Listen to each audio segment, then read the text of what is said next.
Morning, everybody. Morning. It is Thursday, September 18th, 2025. Today we're going to be going through Romans 5, verses 14 through 15. The weekly theme is results of justification, and today's theme is free gift. So, the free gift.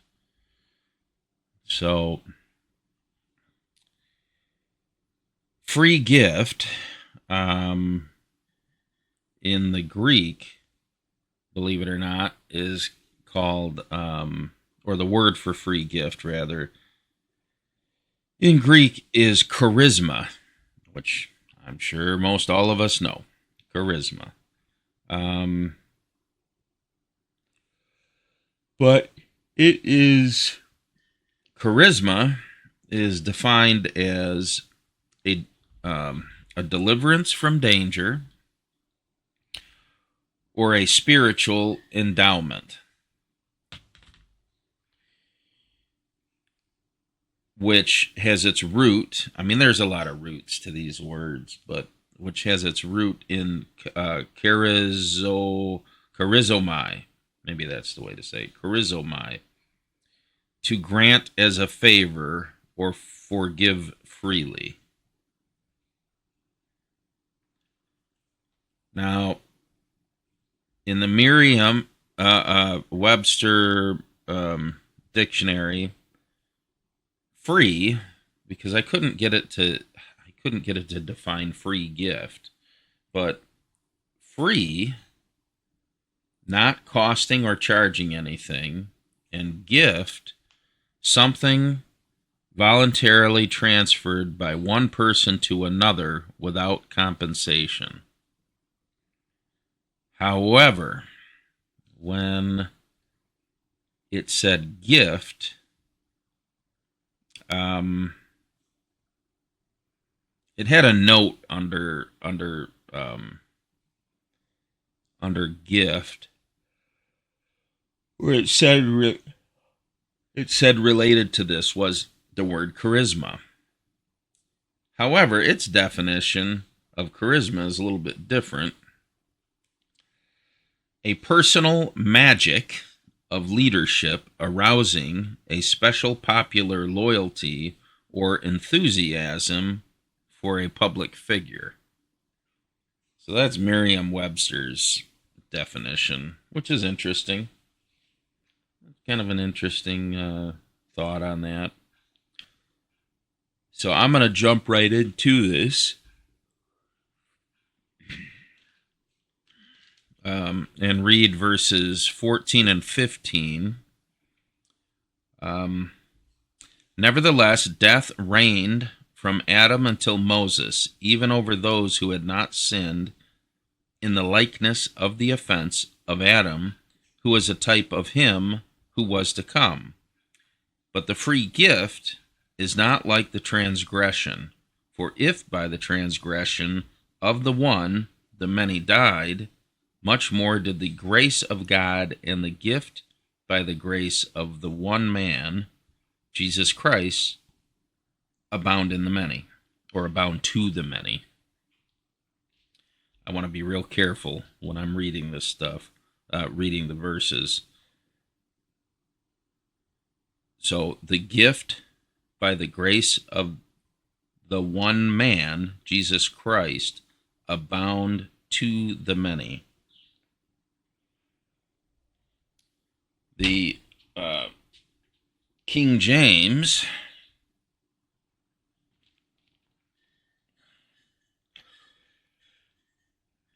where is it? King James verses 14 and 15. Nevertheless, death reigned from Adam to Moses, even over them that had not sinned after the similitude of Adam's transgression, who is the figure of him that was to come. But not as the offense, so also is the free gift. For For if through the offense of one many may be dead, much more the grace of God and the gift by grace, which is by one man, Jesus Christ, hath abounded unto many.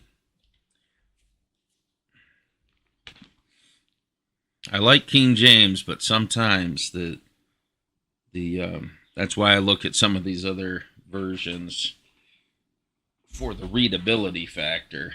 However, the King James has it just seems like the King James has words in it that almost invoke a different sort of level of meaning. Not a different meaning, but a different level of meaning.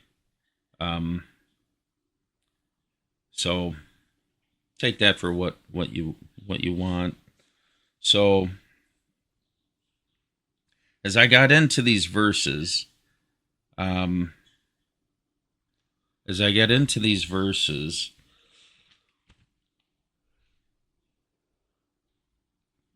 nevertheless, death reigned from Adam until Moses. So I broke that down to death reigned.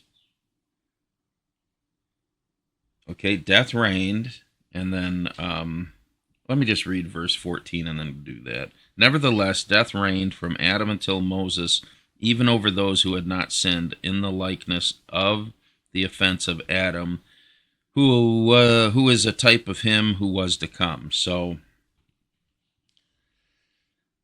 I did mix in today some of the King James Version because of, again, the words used, and it helped me to understand and dig in deeper into the meaning behind all the words. So death reigned.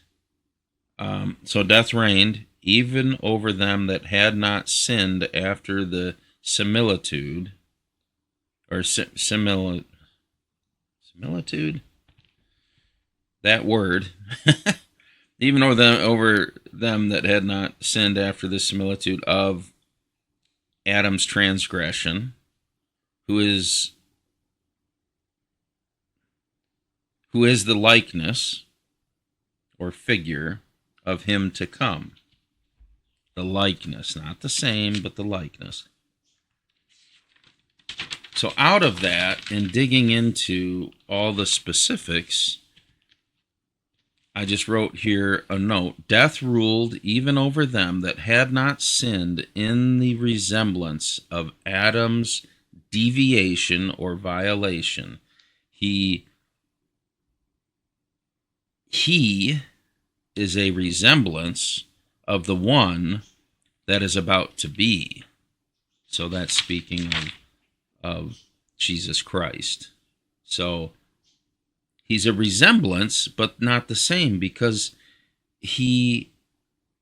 Adam is with sin. He, in the act within the Garden of Eden,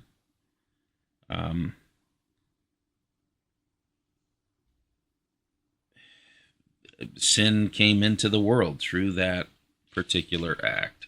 So, but anyways, he is a resemblance of the one that is about to be. So, and the one that is about to be is Jesus Christ, and he is without sin.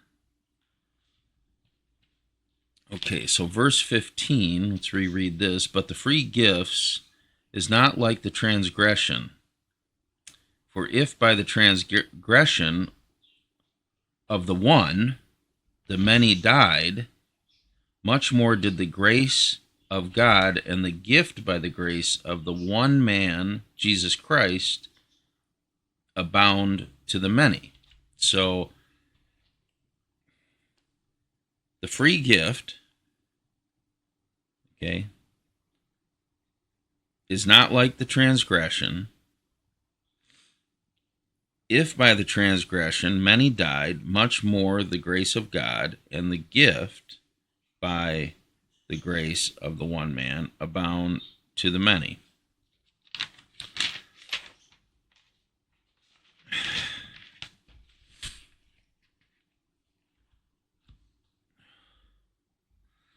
So I broke this down, right? So, but the deliverance is not like the false step or falling away,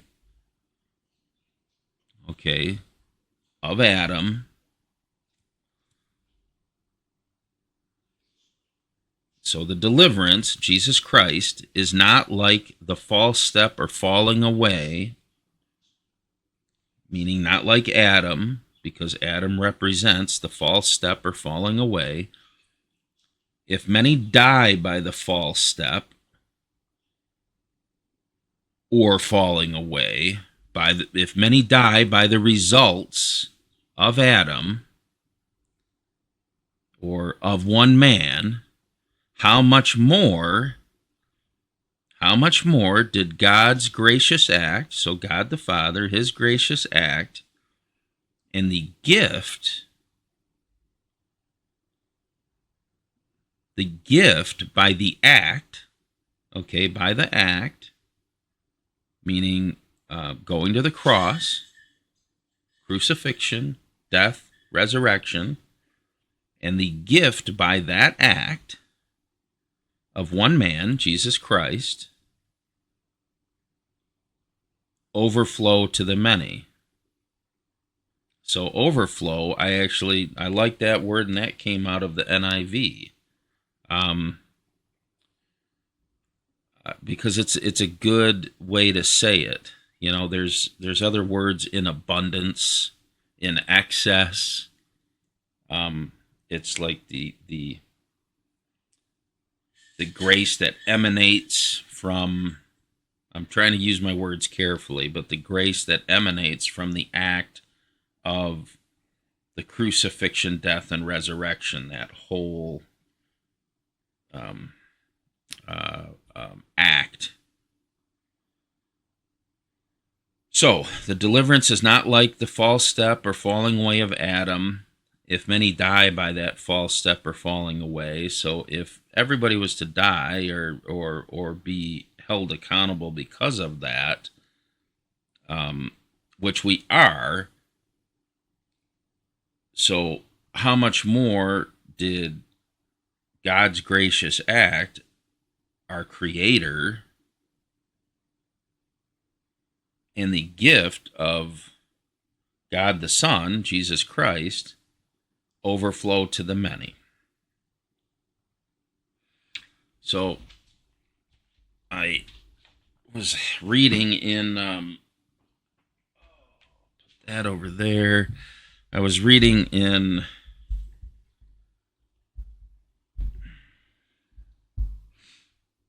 Believer's Bible Commentary from William MacDonald.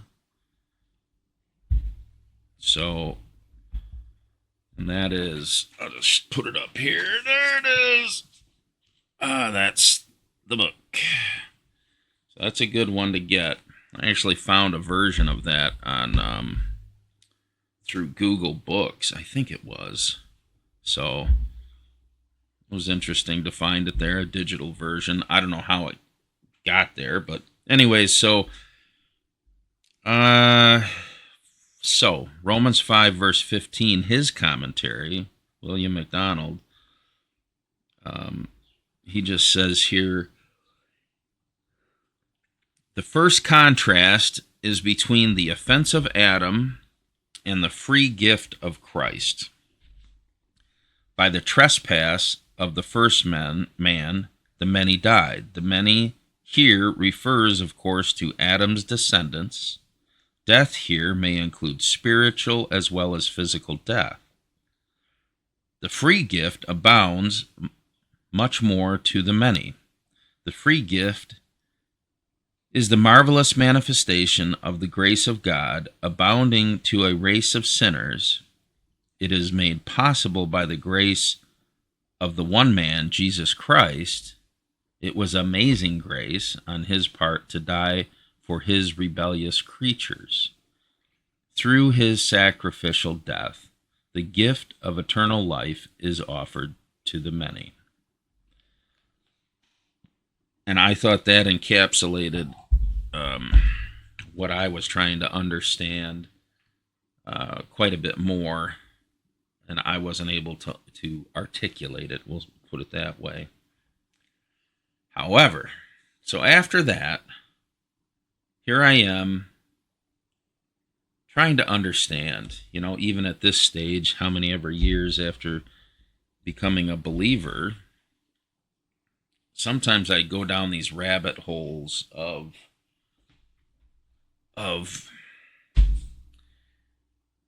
and I know that we as believers, as Christians, we're supposed to be faithful and all of these things. And I believe in part of being faithful, we ask the questions, right? We want to have discernment or understanding. And that's just my approach. I like to ask questions to get down to core reasons. That's where my left brain kicks in.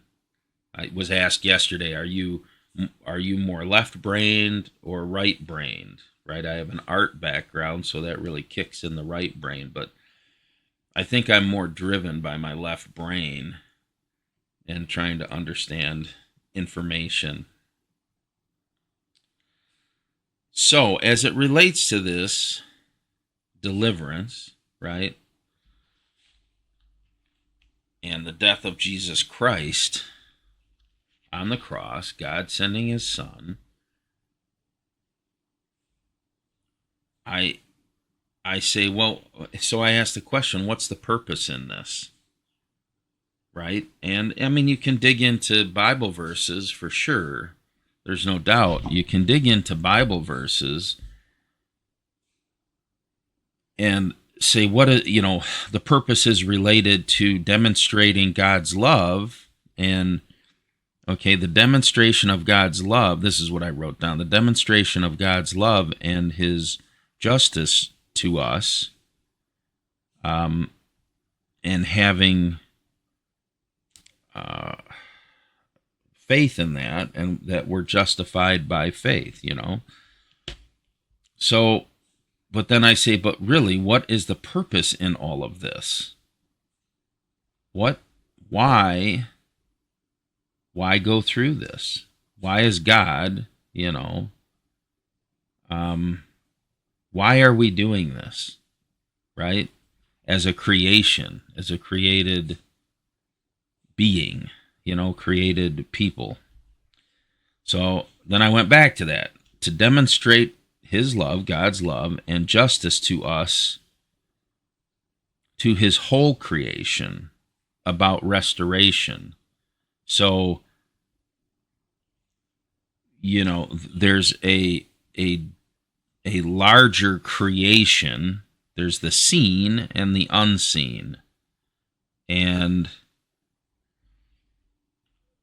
we, I believe, are an example to the unseen, the angelic powers, authorities in those realms, etc.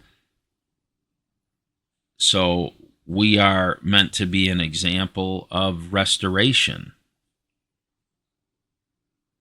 to God. And then I still ask the question, well, what's the purpose of all of this? And I mean, by asking a question, I say to God, what is the purpose of all of this? What's the point? And ultimately there's a mystery in God's purpose. And there's going to be things that are revealed to us in our restoration and our deliverance when we are raised again. So that's just the mystery of God's purpose. And that's where internally I have to have faith. So I have to have faith in, I literally wrote this down, so that's perfect. Faith in what we know now, which is our instruction, the instruction book, right? The Bible. So faith in what we know now.